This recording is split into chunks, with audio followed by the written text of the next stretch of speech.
எல்லாருக்கும் வணக்கம். இந்த பதிவில் எதை பற்றி பார்க்க போகிறோம் அப்படின்னு கேட்டிங்கன்னா, அதாவது மக்களே, இன்றைக்கி நடந்துட்டு இருக்கக்கூடிய, அதாவது ஒவ்வொரு தொகுதியில் போகும்போது திமுக அமைச்சர்களையும் எம்எல்ஏக்களையும் தமிழக மக்கள் பொதுமக்கள் அந்த ஊருக்குள்ளே விடாமல் விரட்டி அடிக்கிறாங்க. இந்த மாதிரி சுச்சுவேஷன் அடுத்தடுத்து நடந்துகிட்டே இருக்கணும் மக்களே. அதாவது ஒரு திருடன் திருடுறான்.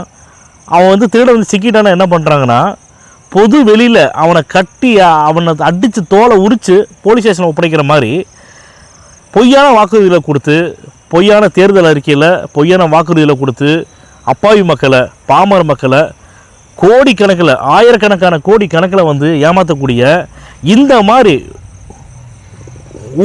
ஊழல் பெருக்கெடுத்து அதிகமாக ஊழல் பண்ணக்கூடிய இந்த மாதிரியான சட்டமன்ற உறுப்பினர்களையும் அமைச்சர்களையும் பொதுமக்களை கட்டி வச்சு அடிக்கணுங்கிற நான். ஏன் இந்த வார்த்தையை நான் சொல்கிறேன்னு கேட்டிங்கன்னா, இளைஞர்கள் மத்தியில் இதெல்லாம் ஒரு எழுச்சியாக வரணுங்க. ஏன்னா ஒரு ஆத்திரத்தில் நான் பேசுகிறேன். பாருங்கள், நல்லா யோசிச்சு பாருங்கள். மக்களுடைய தனிப்பட்ட நம்ம நினைக்கலாம், அதாவது எதுக்குடா நமக்கு அரசியல், நம்ம ஓட்டு போட்டு நம்ம வேலையை பார்த்துட்டு போயிருமே அப்படிங்கிற காலம்லாம் தாண்டி இப்போ அரசியலில் மக்கள் பேசுகிற அளவுக்கு உண்டான காலகட்டத்தில் நம்ம நின்றுருக்கிறோம். 10 லட்சம் கோடி கடன் இருக்குது. திமுக அதிமுக மாறி மாறி ஆட்சி பண்ணினாங்க. 10 லட்சம் கோடி கடன் இருக்குது. 2021 சட்டமன்ற தேர்தலுக்கு அப்புறம் பார்த்தீங்கன்னா 4.5 லட்சம் கோடி கடனாக இருக்குது. அதெல்லாம் என்ன பண்ணினாங்க? தமிழகத்தில் எவ்வளவு எல்லாத்துலேயும் கொள்ளையடிக்கிறாங்க, எல்லாத்துலேயும் லஞ்சம் ஊழல்னு சொல்லி போட்டு எல்லாமே எல்லாம் சாதாரணமாக பாருங்கள்.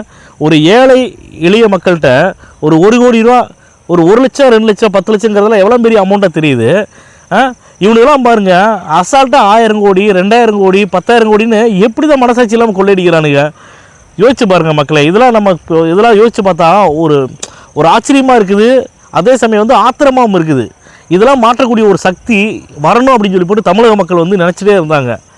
விஜய் அவர்கள் அரசியல் கட்சி ஆரம்பித்து இதில் அவர் சம்பாதிச்சு அவருடைய குடும்பத்தை, அவங்க இப்போ ஒய்ஃப் அவரு கூட இருக்காங்களோ இல்லை அவங்க டிவோர்ஸ் ஆகிறாங்களோ, அது அவங்களுடைய பர்சனல் விஷயம்.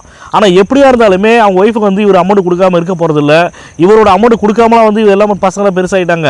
ஸோ நான் என்ன சொல்கிறேன்னா, அது விஜய் அவர்களாக இருக்கட்டும், விஜய் இடத்துல வேறு எந்த ஒரு நல்ல மனிதர், நல்ல தலைவன் அரசியல் கட்சி ஆரம்பித்து வந்திருந்தால் கூட, ஒருவேளை ரஜினிகாந்த் அவர்கள் வந்திருந்தால் கூட இதே தான் நாங்கள் பேசுவோம். ஏன்னா நம்ம ஒரு மாற்றம் வேணுங்கிறதுல முடிவு பண்ணிட்டோம். திமுக அதிமுகவை தாண்டி ஒரு மாற்றம் வேணுங்கிறதுல முடிவு பண்ணிட்டு நாங்கள் இப்போ அரசியல் விமர்சனம் நம்ம பண்ணிட்டு இருக்கிறோம். அரசியல் பற்றின கருத்துக்களை போட்டுட்டு இருக்கிறோம். இது நான் மட்டும் முடிவு பண்ணலை. தமிழக மக்களிடையே, பொதுமக்களிடையே பார்த்திங்கன்னா அரசியல் ஆட்சி மாற்றமும் அதிகார மாற்றமும் மாற்றி ஆணுங்கிற முடிவுக்கு வந்துட்டாங்க. அதனால் எல்லாருமே உஷாராக விஜய்க்கு தான் ஓட்டு போட